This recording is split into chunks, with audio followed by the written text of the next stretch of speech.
I'm Mahmood. Hi, Mahmood. Right.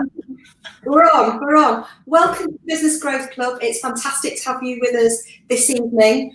And we've got a really great show in store for you this evening because we're talking about whether or not you should sit back in times of uncertainty and challenge and see what happens, or whether you should be thinking about how you can move your business forward, even though those times are challenging. So we're going to have a great conversation tonight, aren't we, Mahmood? We certainly are, and I think that's a great topic, Joe, because I think you've got a choice, haven't you? You either stand still and let the landscape and the world envelop you, or you grab it by the scruff and you go forward with it. Yeah, and it's very timely as well, I think, with everything that we're experiencing right now. So we are over the moon that you are here with us this evening. If you're watching live, let us have your questions and we'll take all of the questions on and we'll answer them as we go. If you've got any comments or ideas, put those into the chat as well, and we'll make sure we go to those as we go through the show. And also, of course, if you're watching on replay, do #replay, and we make sure that we go through all of your comments after the show. So we'll catch up with you when we see you. So it's a really interesting topic, isn't it? Stand back and wait and see, move forward in challenging times. What's your view on that, Mahmood? I think you've got two choices, haven't you, Joe? If you're in a business, you've got responsibilities not only to yourself, you've got responsibilities to your team, your suppliers, those people you engage with. You've got customers who rely on you for helping them do what they do and solving their problems. So the choices for me is quite simple. Even though it's turbulent, even though it's very rocky, you as a business owner have got a responsibility and a duty to yourself to actually sort of to make sure that you confront with what's in front of you. I'm not saying it's easy, but you need to actually be proactive and actually take charge of the situation. Yeah, I couldn't agree more. And we're going to share some tips with you this evening as well on the things to really think about as you're moving forward with everything that's going on, all the uncertainty, or whatever time, because the one thing is constant is that things are always changing. And we're going to hear from our really special guest, Sarah Price, a little bit later, who runs a community interest company. We'll hear more about that in a second, but Sarah has been progressing and moving forward with her business. So it's going to be amazing to talk to her about all of that. And I think when it comes to moving forward, there are some key things to think about, aren't there, Mahmood? What would you put top of the list? Oh, good question, Joe. I would say for me, number one is always, whatever the situation is, cash. So making sure you've got sufficient reserves of cash, making sure you can manage the cash flow in the future to help you navigate whatever decision you come up with, whichever path you go. Absolutely, for me, is cash control, cash management is the thing that will help get you through. Yeah. And what about investment? Because I think you're absolutely right. And sometimes we can sit on our cash, but we do need to invest in the right things, don't we, at the right times still? Yeah, true. And when I talk about cash management, for me, believe it or not, the cash story isn't the first. It's a critical thing to get sorted out. But when you make that decision to invest and not be passive, those businesses that do invest, those businesses that do take that active role of saying, actually, I can't just sit still. I've got to invest in marketing, in IT, in investment opportunities and all the rest of it. You need cash to do that. So I think your mindset can't be blankered and you can't afford to be static. So yeah, invest and don't stay static. Yeah, and I just hats off to you because you've been doing an amazing job from March onwards of keeping us all really closely informed and very quickly up to date on all the changes that there are out there for small businesses working through all of this, or the government support, or the changes to things like furlough and so on. So thank you for that. And I know you're still doing it, which is really brilliant, and it helps us all immensely. Because I think as well, it's hard to keep up with it, but it is about staying tuned in, isn't it, to what's going on, and also staying tuned into what customers' needs, because as things change, when it's challenging, our customers' needs change as well. And it's really important we change as businesses, don't you think, in terms of our value proposition? For sure. And I think you raised it that's very kind of you to say that, Joe, as well. But when we were talking about tonight's broadcast, one of the things that came out was about this idea of communication, and we're going to talk about that more later on. So for me, in terms of financial information, communicating that to your stakeholders, to your client base is important, but it's communication not just in what's going on outside, but it's a really important thing to have. So this isn't just a one element and everything becomes right. There's so many variables, you've got to play with. Yeah. And it's about mindset, isn't it? Because, and I've actually seen a lot of, I know you have too, because we've been working together hugely all the way through these recent months in the Business Growth Club and beyond. Quite a lot of people have lost some confidence with, their business has changed, what they were doing was working really well, and they've had to stop, take another look, and it has affected their own sort of, I guess, self-confidence as well as their confidence in business.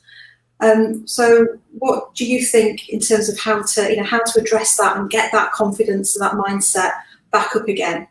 And there's a couple of things there, and I think it's perfectly natural. So in all of this, what I say and you say, nobody's saying, oh, it's easy, you just click your fingers and it happens. And it's very, very easy that one moment your business is going in a particular direction, up till about earlier this year, if you look at something like the arts sector, contributing quite a significant sum of money to the UK economy there, and then suddenly that period of growth, that period of prosperity goes, it can be very overwhelming, and it's very easy to actually get enveloped by that. And I think we talked about this before, about this idea of grief. In that early stage, you've got denial, you've got anger, all those things, and then you eventually come out of that cycle of grief. So for me, it's about having some confidence in yourself, and there are obviously tips and techniques that one can do to actually bolster that. But that overwhelm, that rabbit in the headlights, unfortunately, is something that a business owner can't afford to have for too long. Have it by all means, and then you've just got to learn to get to grips. And I think, believe it or not, from some of the things we talked about last week, in terms of planning your business, getting that ideas on paper, mapping out your numbers, mapping out your innovation, actually probably for me actually improves your well-being. Yeah, it does. So actually addressing the things that we might be putting off or avoiding, confronting them, taking them on, can feel incredibly empowering and be good for us. I think as well, it's about sort of separating the personal elements from what's going on in the business and the world outside, and not sort of mixing the two up. What's going on in the world is what's going on in the world, and we need a clear head. Absolutely. To navigate through that, don't we? Yeah. I think it's a great way you put it there, Joe, because I think we've all had that in our own personal lives, haven't we? There's situations, conversations we might not feel comfortable about having, dialogues that we don't necessarily want to have. But actually, sometimes when we actually have them, it works out. It's quite cathartic, and it's not as bad as our mind builds it up to be. Yeah, the anticipation is often worse than the doing, and that once we've made the decision and we're doing it, we're in forward momentum and we're feeling a lot better, which of course is another reason to keep moving the business forward, even when times are challenging.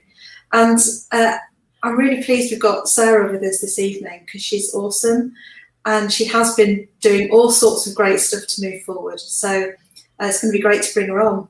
Yeah, was a great guest there. She's very innovative. She's very inspirational. Probably not what you think of your conventional, somebody from a PE background as well. And that's probably myself from a flashback to school. But yeah, a great guest. She actually talks the talk and walks the walk. So I think we're going to hear some great things from her when she comes on.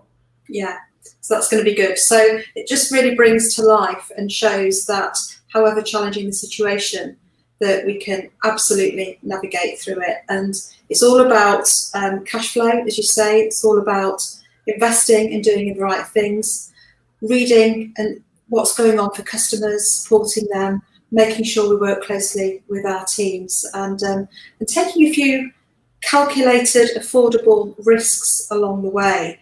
And I think the mentality and approach to risk is super important, isn't it? Because we've got to take some risk.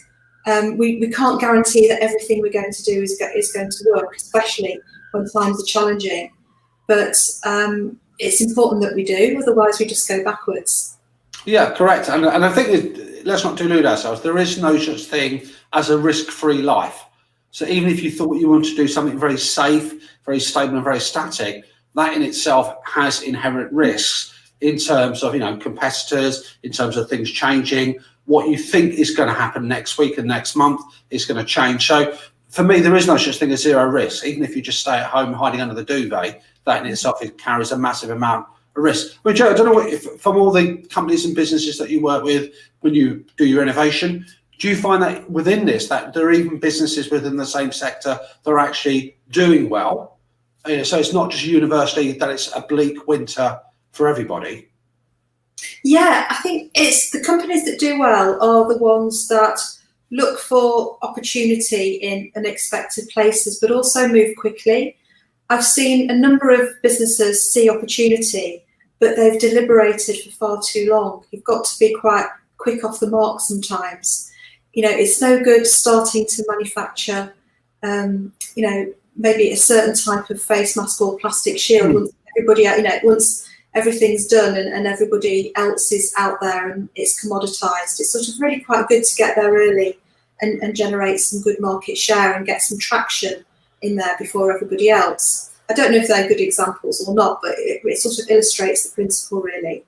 And I think it's about being positive. It's about recognizing that things have changed and being able to say, okay, this is how it was and this is how it is now and how, I need to plan for the future, and actually mentally moving yourself along. It's that self-coaching, that resilience, that mindset that will take you forward.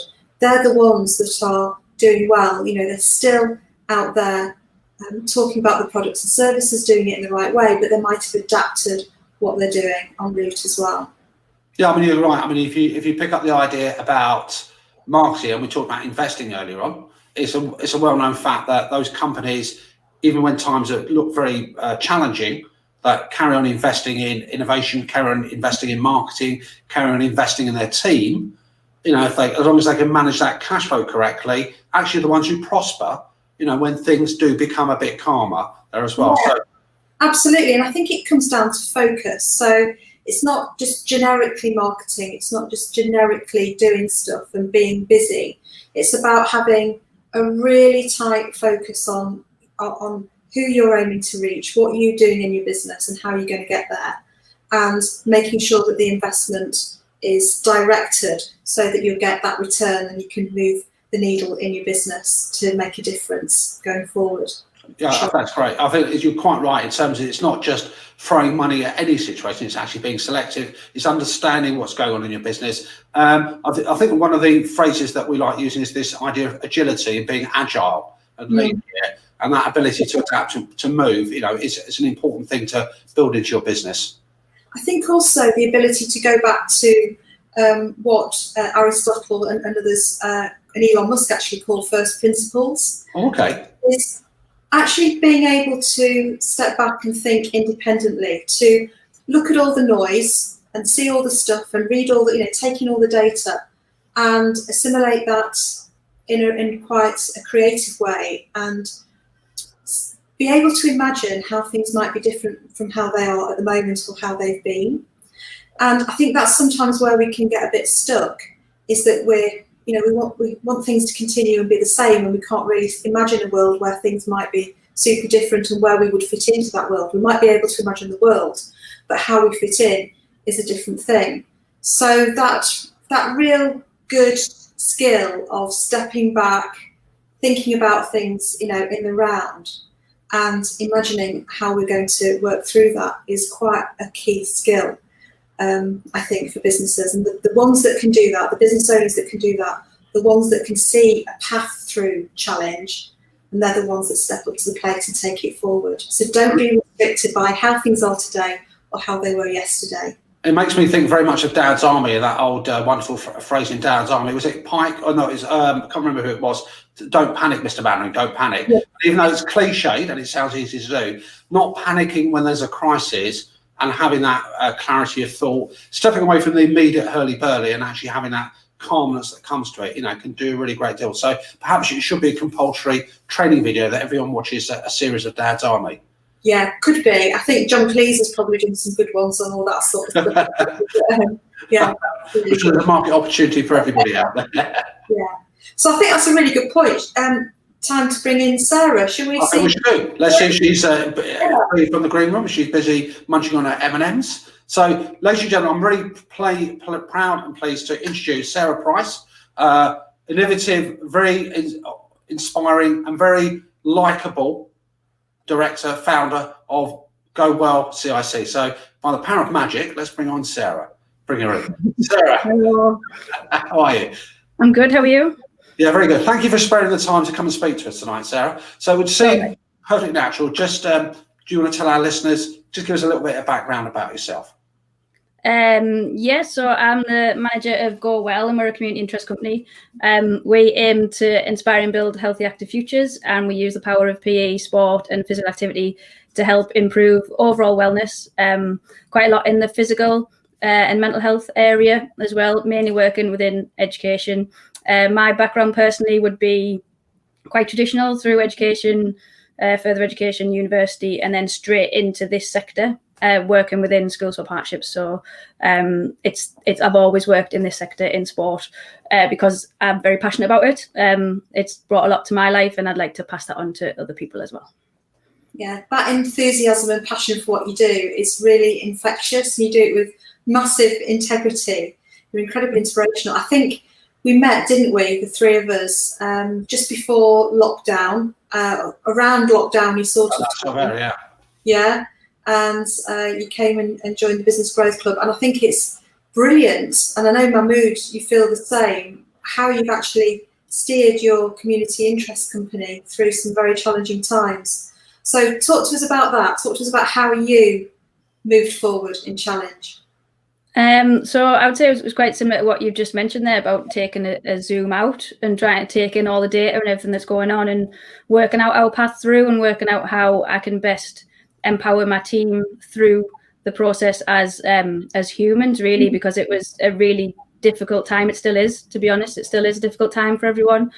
So we're a people-centered organisation, and our values run right the way through everything that we do. So the first time when lockdown hit, it was a massive impact on our business for schools to close. They were our customers, and they would argue that they didn't close. Schools stayed open the whole time. So just make sure that I say that. But we couldn't get in, so our client base was closed down. So we had to really innovate and think about how we could deliver our services differently, but also how could I maintain the well-being of my team in a very difficult time when people were working from home and had families to think about, and it was a scary time for everyone. So it was a humans first approach, put people first, get them secure and psychologically safe, and then we'll build from there as a business.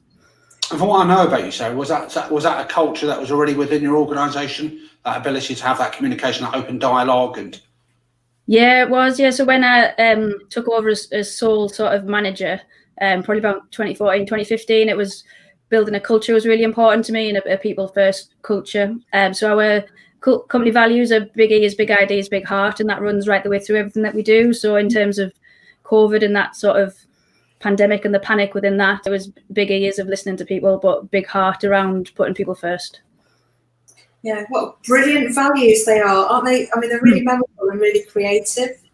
And how do you actually create a human first enterprise? How do you do that? What's the magic sauce or the secret to success? It's a good question. I guess it's always putting the question first around how you can help people. And if that's your first question, how can I help people? Then you're going to put people first. So within the first stages of lockdown, it was how can I help the people that I work with, but also how can I help my customers as people as well? Like, what situation are they in? How can I put myself in their shoes? How can I find out how they're feeling, what their problems and difficulties are, and how can we help? So I think, yeah, if you ask yourself, how can I help a lot, then you'll start to get a people-centered organisation. Yeah. And so you've got that customer focused internal and external thing, and you've presumably got we were saying earlier on the communication channels open as well. Yeah, so within lockdown, everything changed for everyone. So we went to virtual meetings like what everybody else did. And it was really important at that time. So we met weekly, which was more often than normal. So we communicated more as a team, got together more as a team. But the first part of that meeting was just open forum where anybody could ask me or Sarah, who's my assistant manager as well, any questions that they want. And we would be as transparent as we could be, whether that be about numbers or what we think is going to happen in the future or how the company's looking financially, things like that. We would just be completely honest with where things were. And how did you actually work through the numbers and the financials and manage all of that? Because I know you've got targets around how, as a community interest company, you've got targets around how many people you want to reach. So tell us about that, and also tell us about how you put that together financially and make everything come together. So I was in the I Hate Numbers club that Mahmood talks about, and I've converted to the I might like numbers a little bit club. Through COVID, I think numbers and getting really detailed with the finances would be always something that I would shirk a little bit. And COVID was a bit of an eye opener around that, because we had targets throughout last academic year of what income we needed to make throughout the year. And as soon as lockdown hit, that was game over really for sales with the situation that schools were in. So I really needed to get a look at our finances and a really good cash flow projection, which we haven't really had before. So really getting close with the actual cash that we have was really, really important. And now that I've learned how important that is, it'll be something that we continue in the future as well. So 2 questions for you, Sarah, from me. What put you off getting stuck into the numbers? And what was it about numbers that you hated? And so the second part is, once you did get stuck in, how did you feel about it? Did how you feel changed at all? What was that? Was there any difference? Okay, so I think I had like a fear of numbers, and always felt like you never quite got it wasn't an exact science, and you never quite got the answer to the penny, or it just never felt like it was how it should be. And a little bit of that'll be around I'm not a trained business leader as such. I'm going through some training, but I was an accidental leader, and creating a community interest company was so that we could continue to deliver a service in our passionate area, and all the stuff around finance, HR and all that just came with the job for a bit, and still does. So I think it was a bit of fear, and possibly a little bit over judgmental of myself, of the capabilities that I should have, even though I haven't had any training in that sort of side. So it was getting over that sort of personal hurdle, I think. And then with your two's help, getting into the numbers and really having some tools of how to use them, and looking at what's important and which things to measure in particular, and focusing on those things, and spending, I think you mentioned focus before on the show, like having the energy in the right places to make the right progress moving forward. Yeah. I think it's important to that's brilliant, that transformation. And for those who are listening who may not know what a CIC is, a CIC is a hybrid model. So it is a business that's got a social focus as its primary objective, but it's actually still a business, so it has to have self-generated income. So if anyone's listening thinking, oh, this is just a charity where they get the donations, far from it. You have to go out there and earn your money, you have to go out there and generate the income. So it's a business. So the only key difference is the objectives that might be slightly different to a conventional commercial business. You have additional regulation as well, don't you?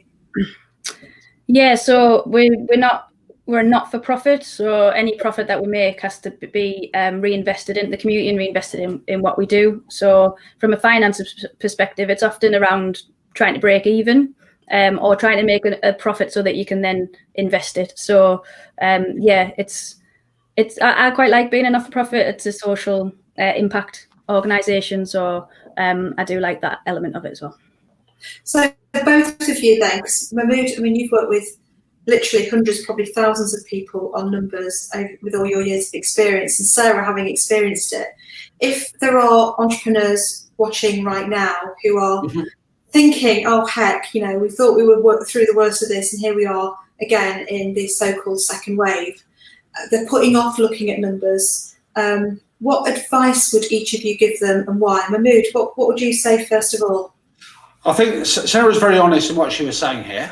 She's probably giving herself a disservice because she's very knowledgeable about the thing. I think once you go break down the jargon phase, once you break down what you think numbers represent, for me, actually, they're probably your best friend in business, because they won't lie to you. They're actually there to actually help you, believe it or not. And I think what it does, we all get anxious about what we think is going to happen. We all think, there's so many unknown variables here. And for me, just numbers equals knowledge, equals information, equals power. And it is actually quite enlightening. And I think, so for me, if you don't get to grip with your numbers, then your numbers will get to grip with you, and you will lose your business, if I was going to be really blunt about it. Yeah, absolutely. And Sarah, what advice, if somebody's really fearful of numbers and isn't sure they can do it and putting it off, how would you advise them to proceed, knowing what you know now? I would advise them to get some help from people that might know a little bit more. to just take a deep breath and have a go. It's not as bad as what you might anticipate, and that the data that is generated is really helpful in deciding what you can focus on next, what you might be able to invest, how long you're in a sort of safe zone, I guess, for us around having cash in the bank and being trading and what we need to do to push ourselves forward. So the data that's generated is really helpful. Yeah, helps you with the decision making, because you chose to invest as well, didn't you? So you're wearing your Fab sweatshirt. Yeah, it's new. It's not just your mood has got a Fab sweatshirt. Do you want to just tip? Oh yeah.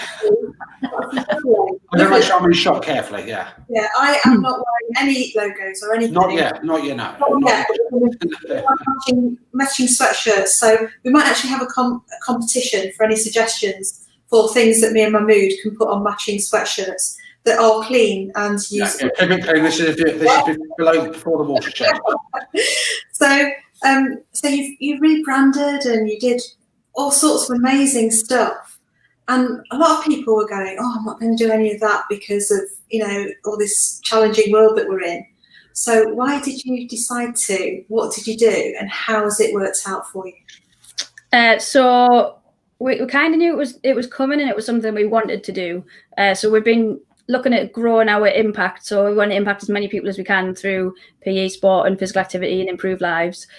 So we wanted to think about how we could grow our geographical reach. Some of the programs and products that we have could actually be used nationally, but we haven't got the reach that far. And our company previously was called Sedgefield School Sports Partnership. And it just got to the point where that was being restrictive. So we were going to national conferences, having marketing stalls with the name Sedgefield, which is a really lovely small town in the northeast, and people didn't connect to it. They didn't think it was for them because it was called Sedgefield. And also we do a lot more than sport now. We've innovated a lot over the last 5 years, so it just wasn't representative and it was restricting our growth.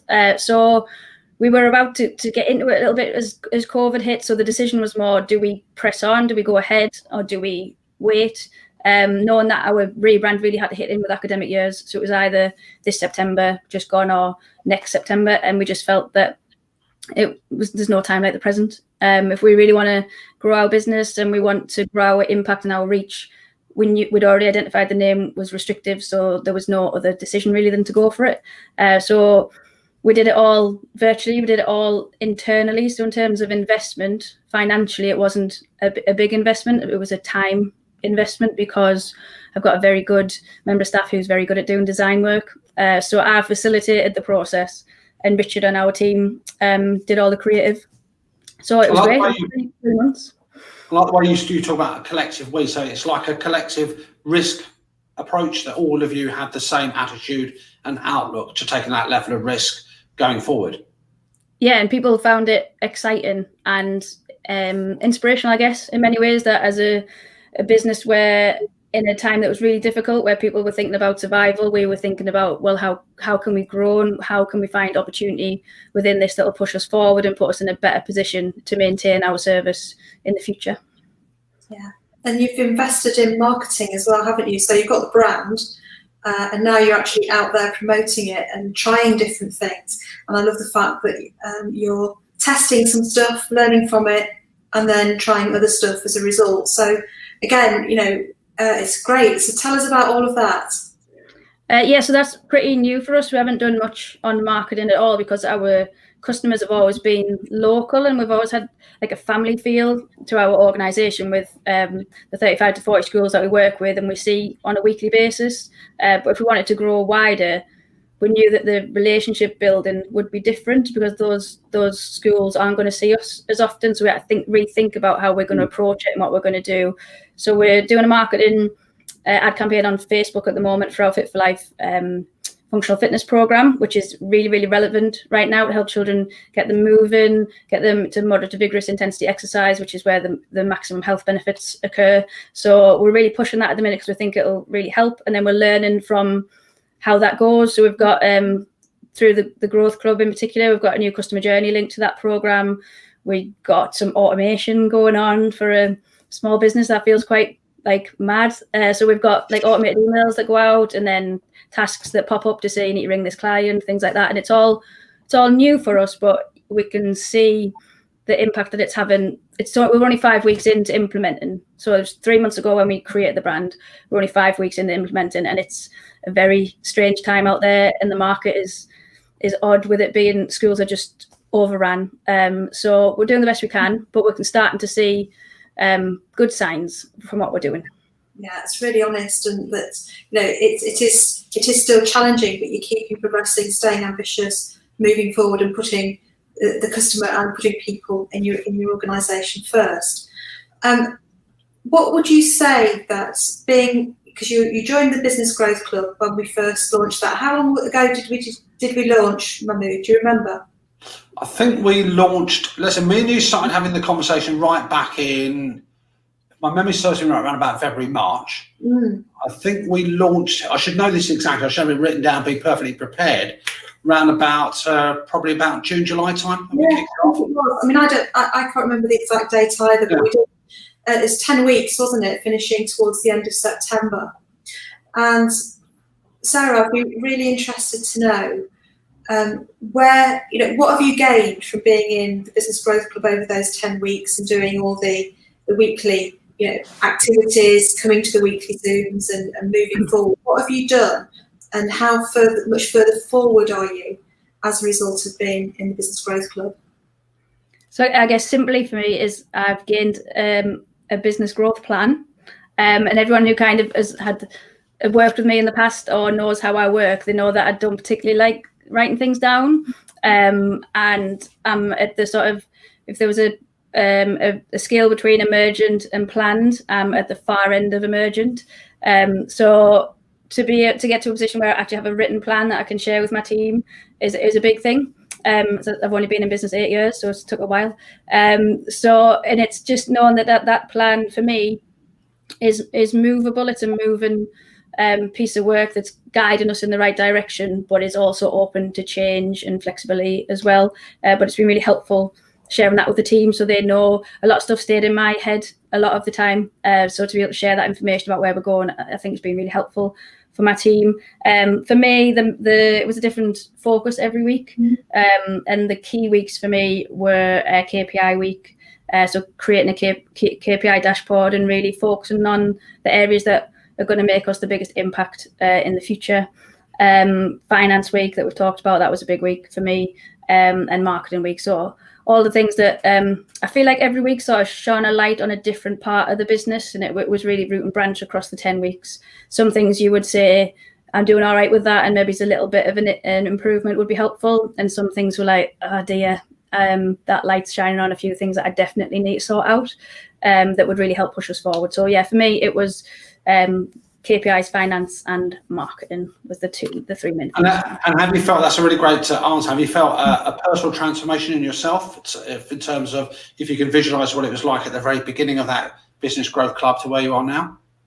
Yeah, I feel like I'm constantly transforming at the minute with all of the different pressures that seem to happen every week. But yeah, I think the Growth Club, coupled alongside with the masters that I'm doing at Strategic Leadership at the moment, both of those things happening collectively have definitely transformed, and the Growth Club did have a massive impact on how I do my work and the things that I focus on, and putting better processes in place for our business. So I think it's laid a foundation for us to grow from. But also the content, the 10 weeks of workbooks that we got. So I've kept all of those, and I expect in the future that I'll be able to go through them myself, and different areas will be picked up at different times. So yes, it has really, really, really helped me. I would recommend it. I think you guys are going to do another one, aren't you? I think I'd recommend that to anyone to jump on that. Thank you very much. Well, thank you very much for that, Sarah. Yeah, we are doing another one. It'll be in the new year, and we love working with you. You know, you're awesome, and you bring great energy and a real desire to take your business forward and learn all the way through, which is fantastic. So we've loved every second of it. And what over, not just from the Growth Club, but in general over these recent months, as we sort of sat there and probably listened to Boris say that the second wave is here, there's going to be different tiers of lockdown and all of that, which affects you where you are, doesn't it, Sarah? Yes, it does. Yeah. Yeah. So how are you going to learn from what's been before and build that into what you do next? So I would also say from the work that I'm doing at uni that we're quite a learning organisation, that we do continue to learn through every experience that we have. And we're already in a position now where we're starting to predict what might come next, what might be our next challenge. So like you mentioned there, we're in a tier 2 lockdown. And at the moment, we've been in schools for the last 5-6 weeks, and there is the possibility that in the future we might be restricted, which brings another challenge for us to overcome, because schools will have children in, but we won't be able to get in to work with them. So then what do we do next? So I think what is highlighted for me is how innovative my team are, how innovative we are as a group. And I think my team have felt empowered by how well we've adapted and changed throughout this whole process, embracing digital technology, changing how we deliver things, that I think we feel that we've got some confidence and competence in ourselves for facing sort of any, if you can get through this disaster as such, if you get through what's happening right now, I think you can get through most things. And it's been innovation and creativity, I would say, that's got us through, as well as being people-centered and doing the best for our customers. And I think it's got to be emphasised in all of that wonderful things that you've done being agile. You've actually not lost sight of your ethos and what your business represents. So the objectives haven't changed. The wanting to help your client group hasn't changed. It's just the way that you're doing it has, altered. Yeah, absolutely. There's things that we could be doing now that would income generate for us, but wouldn't sit within our values. So for us, that doesn't happen. So everything has to sit within our values for us to proceed with it. Yeah. So they're a really clear compass that you're using for your decision making on what you do and don't do, and not knee jerking into doing things that won't take you forward in the right direction. How would you say we were talking about self-coaching and resilience, and not bouncing and really sort of stepping back and seeing how things lie, and being strategic about how you get through stuff. How would you say you've managed yourself, and how have you built your own resilience as a business leader? Oh, that's a good question. I guess personally, I see opportunity in most things, and I find challenges, I was going to say fun, but this one hasn't been fun. I find problem solving, I enjoy problem solving. So looking at a problem and trying loads of different solutions, talking to different people, getting different perspectives. So I think listening and learning has been really helpful. But I think, as you know, Joe, I'm really big on self-care and keeping yourself in the right frame of mind and keeping yourself well. For me, it's exercise that really helps me with that, and it's different for the people. So I think you have to be in the right mindset, and you have to be in a position where you can function well, to think clearly and make good decisions. So for me, resilience will come a lot from looking after myself and making sure that my brain's functioning as it can, I guess. Wow. I think from a business perspective, it's probably the biggest single investment you'll make is in yourself anyhow. So yeah, absolutely. Yeah, and it's finding what works for you, isn't it? And really building on that. And you brought some of that energy in Business Growth Club for, if you're watching, when you're watching the show and you talk about Business Growth Club, we had a weekly Zoom on a Tuesday evening, and Sarah would quite often, for both Growth Club members, so we could all get together live, and Sarah would quite often bring some sort of physical warm-up activities, nothing too strenuous, nothing too silly, but it was just a bit of fun to get us all moving and not sitting, and just getting around and triggering the brain at the end of the day. And it sort of brought everybody together. It's a really, really good thing. So we really valued that, and we'll remember that. I think it's going to be one of my memories for sure. I think that I shall, yeah. All sorts of things. Rock, go on, give us a couple of your Zoom or Teams favourite icebreakers or warm-ups, Sarah. Tell us what they are. Okay, so we're all on Zoom 24/7 at the minute, and we believe in physical activity. So it is making people more sedentary. So if I was leading a workshop with people in real life, face-to-face, we would do active activities within the workshop. So I was thinking, how can I bring that to Zoom? Because it almost feels more needed, because it zaps the energy out of you as well. So my favourite is active rock, paper, scissors. So you have movements for, so there's rock, paper. You can't see his scissors. My arms spread out. So you can do that in pairs. You can put people in breakout rooms.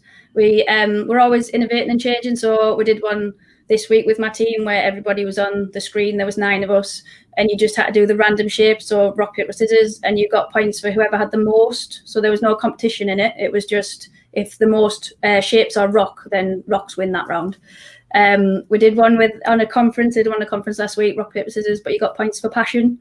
That was great. I love that. So that's a really simple one, rock, paper, scissors. And then the game that you usually play as a kid, like I went to the shop and I bought a thing and you go through the alphabet. So we would say I went to PE and I did air squat, balance, and you would go through the alphabet. So the these one, another good one is trying to make a Mexican wave across your Zoom screen.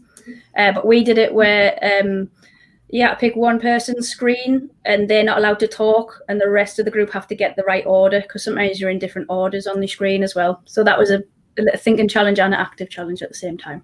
Wow. But I'm going to be putting a blog live about next week about how to make Zoom more active. Yeah. Well, let us have the link and we'll make sure we post it, won't we, Mahmood, with all Absolutely. the and everything. And just to say that Sarah did those with grown-ups as well. So Yeah. Oh, yeah. you know, people I've are only done it with In physical age, yes, certainly. Yeah, no, I haven't done it with kids. It's only with grown-ups.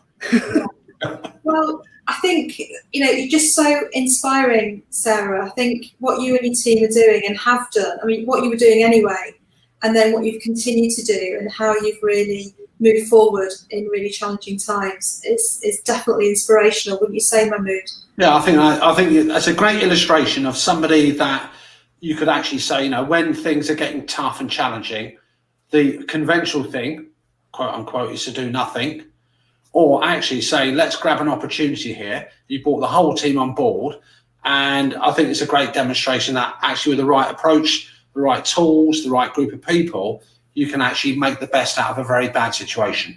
Yeah, definitely. And if you're watching, if you would like to connect with Sarah, find out more about her, you'll see that we've got the link to Sarah's website coming through now, go-well.org.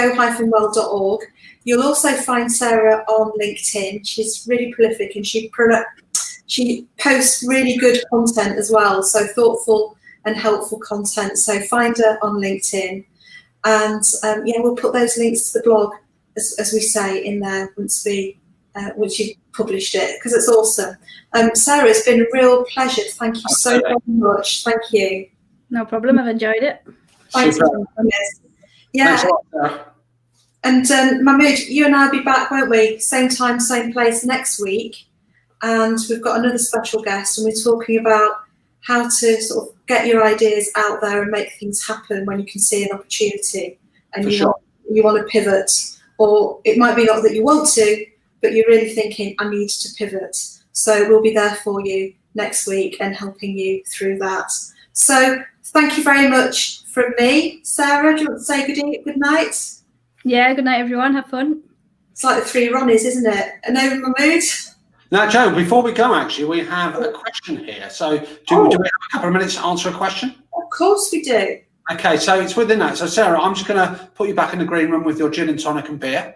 So thank you very much for your company tonight. Thank you very much for giving up your time. That's a great story. I love hearing that again. So brilliant. So we'll no doubt we'll talk to you again. I'm just going to bring this question on from Nidge. Let me just put you so I've got room on the screen. So were you going to do your bit there, Joe, or? Yeah, so I can't quite see the There we go. We're just going to we'll put, let me just push this on. So it's about, this is the question.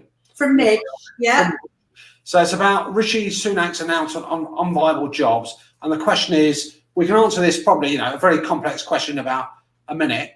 What do we think the best businesses are going to get into? What would your answer be to that? What's the best business to get into? I think a business where you can actually keep up with changing need. So anything that involves digital automation, helping people get quicker, more effective, more efficient, and also do things more safely. There's lots of research, of course, and I mean, to an extent, it's common sense that we are in a low or zero touch economy. So things that you can do right now to help people move around, connect, really safely to do their work, to socialise, to support each other, I think is a good thing to consider, as long as you can do it quickly and well. What about you, Mahmood? What would you say? I think it's that whole idea, isn't it, about ideas in your head. So you've always, whatever business you're in, ultimately you're there to make a transformation in somebody's life. You're there to solve a problem. You're there to fix a need, and that's what you're going to be driven by. What it specifically is, you know, there are still lots of business opportunities in lots of different arenas. So when you do that idea mapping, when you do that idea creation, you've got to bring that to the fore. Yeah, Nitch, have a look at how attractive you think the industry is. So look at the competition, look at how much choice customers have, and how much space there is to do something different and have a unique value proposition. And think about, you know, time to market and how challenging those customers are to reach. If you've got customers that you can reach really quickly and easily through what you're doing, then that to me sounds like a good next move for you if you're thinking about changing direction or starting something up. Then do watch next week, because we're going to be exploring that very subject in a lot more detail when we talk about how to pivot. Perfect. And I think we should also add, Jo, we're going to be back again obviously next week. Wonderful topic there.